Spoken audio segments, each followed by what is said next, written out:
الحمدللہ وکفى وسلام على عباده الذين اصطفى اما بعد فاعوذ بالله من الشیطان الرجیم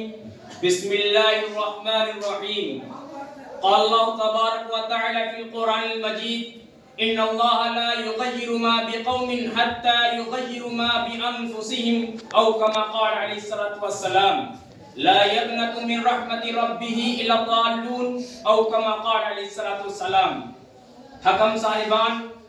اور میرے عزیز ساتھیوں، اللہ رب العزت کا یہ قانون ہے، خدا کا یہ نظام ہے، جب انسان کسی چیز کو پانے کے لیے اپنے آپ کو قربان کر دینے کا جذبہ پیدا نہیں کرتا، میرے عزیز ساتھیوں، اللہ رب العزت اس کو ترقی، اس کو سربلندی سے ہمکنار نہیں کرتے ہیں۔ میرے عزیز ساتھیوں، جب تک دانا مٹی میں جا کر اپنے آپ کو مٹاتا نہیں ہے میرے عزیز ساتھیوں، تو وہ کھیت سرسبز و شاداب کی حالت میں نہیں لہراتا ہے۔ اس لیے شاعر کہتا ہے کہ مٹا دے اپنی ہستی کو گر کچھ مرتبہ چاہے، مٹا دے اپنی ہستی کو گر کچھ مرتبہ چاہے، کہ دانا مٹی کی دانا خاک مل کر گلو گلزار ہوتا ہے۔ میرے عزیز ساتھیوں، ایسے ہی انسان جب کسی چیز کی دیکھ بھال کرنا چھوڑ دیتا ہے، اس کی حفاظت کرنا چھوڑ دیتا ہے، تو وہ چیز اپنی حفاظت کھو بیٹھتی ہے۔ میرے عزیز ساتھیوں، مثال کے طور پر کسان اپنے کھیت میں دیکھ بھال کرنا اور اس کی حفاظت کرنا چھوڑ دے، میرے عزیز ساتھیوں، وہ کھیت غلہ دینے کی دور کی بات ہے، ایک وقت آتا ہے وہ کھیت جھاڑیوں میں تبدیل ہو جاتا ہے اور اس میں طرح طرح کے موذی جانور بسیرا کر لیتے ہیں۔ میرے عزیز ساتھیوں، ایسے معلوم ہوتا ہے کہ انسان کو کسی چیز کو پانے کے لیے اس کو سخت محنت کرنے کی ضرورت ہے۔ میرے عزیز ساتھیوں، آج مسلمان ایک شکست خوردہ کشتی پر سوار ہے۔ میرے عزیز ساتھیوں، جب تک ہم مسلمان اپنے اندر دینی اور سیاسی جذبہ نہیں پیدا کریں گے، تب تک ہم اس ملک میں اپنا جذبہ نہیں پیدا کر سکتے، جھنڈا نہیں لہرا سکتے، اسلام کا پرچم نہیں لہرا سکتے۔ میرے عزیز ساتھیوں، جب تک ہم مسلمان اپنے اوپر سے سستی اور غفلت کی چادر کو اتار نہیں پھینکیں گے، اس وقت ہم مسلمان اس دنیا میں اسلام کا پرچم نہیں لہرا سکتے، اسلام کا جھنڈا نہیں لہرا سکتے۔ میرے عزیز ساتھیوں، آپ کو معلوم ہونا چاہیے کہ نوجوان ہی سے قوم کی تمام امیدیں وابستہ ہیں۔ میرے عزیز ساتھیوں، کہ وہ جان ہوا کرتے ہیں، روح ہوا کرتے ہیں، رٹتے ہوئے دل ہوا کرتے ہیں۔ میرے عزیز ساتھیوں، تاریخ کے اوراق کھنگالتے ہیں تو معلوم ہوتا ہے، میرے عزیز ساتھیوں، نوجوان نے اپنے اوپر سے سستی اور غفلت کی چادر کو اتار پھینکا ہے، ملک کو ترقی دی ہے۔ میرے عزیز ساتھیوں، تاریخ کا مطالعہ کریے، تاریخ اور اوراق دیکھیے، اسلام کے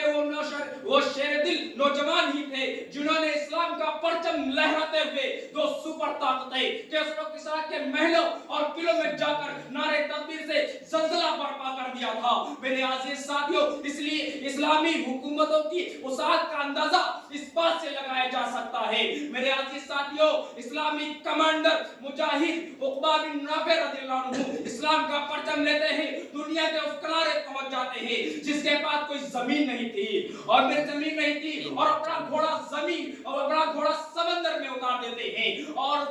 اللہ رب العزت سے مخاطب ہو کر کہتے ہیں، اے اللہ، اے خالق، اے رازق، اگر اس کے بعد بھی کوئی زمین ہوتی وہاں تیرے پرچم کو لہراتا، تیرے جھنڈے کو لہراتا۔ میرے عزیز ساتھیوں، اسلامی حکومتوں کی وسعت کا اندازہ اس بات سے بھی لگایا جا سکتا ہے کہ مسلمان کے سربراہ خلیفہ ہارون رشید نے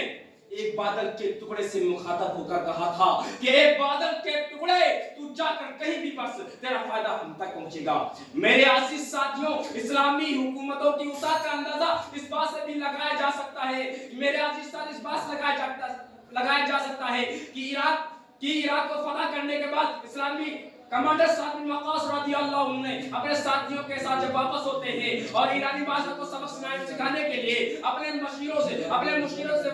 مشورہ لیتے ہیں اور فیصلہ یہ ہوتا ہے کہ اس ظالم بادشاہ کو سبق سکھاتے چلے۔ میرے عزیز ساتھیوں، پھر کیا ہوتا ہے؟ فیصلہ یہی ہوتا ہے اور حضرت سعد بن وقاص رضی اللہ عنہ ایران پر ایک پیغام بھیجتے ہیں اور کہتے ہیں، سن لے، حق کا پیغام لے کر آ رہا ہوں، پھر مت کہنا کہ مجھ کو خبر نہیں ہوئی تھی۔ میرے عزیز ساتھیوں، اس نے ایران کا بادشاہ نے آنن فان اپنی میٹنگ قائم کی، فیصلہ یہ ہوا کہ دریائے دجلہ کے سارے پل توڑ دیے جائیں، وہاں کی کشتیوں کو ہٹا ہٹا لیا جائے، لیکن اس کو نہیں معلوم تھا کہ جو اللہ سے ڈرتا ہے وہ ہر چیز سے، جو اللہ سے ڈرتا ہے وہ کسی چیز سے نہیں ڈرتا، جو اللہ سے نہیں ڈرتا ہے وہ ہر چیز سے ڈرتا ہے۔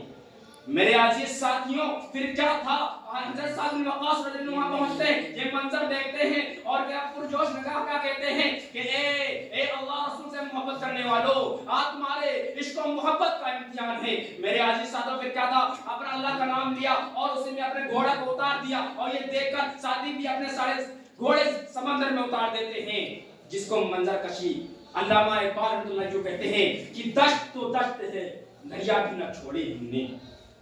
دشت تو دشت ہے کہ دریا بھی نہ چھوڑے ہم نے، بحرے ظلمات میں دوڑا دیے گھوڑے ہم نے۔ میرے عزیز ساتھیوں، اسی دوران ایک اتفاق سے پیارا ایک ساتھی کا اسی میں رہ جاتا ہے اور وہ دریا سے مخاطب ہو کر کہتا ہے، اے دریا سن لے، ہم کھانا بھی کھاتے ہیں، ہم پانی بھی اس میں پیتے ہیں، تمہیں معلوم ہونا چاہیے مسافر کی کتنی چیز قیمتی ہوتی ہے۔ میرے عزیز ساتھیوں، ایک موج آتی ہے اور وہ پیارا اس کو واپس کر دیتی ہے۔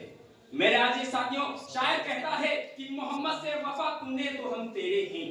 کہ محمد سے وفا تم نے تو ہم تیرے ہیں، یہ جہان کیا چیز ہے لوح و قلم تیرے ہیں۔ اپنی بات کو یہاں سے ختم کرتا ہوں۔ وآخر دعوانا الحمدللہ۔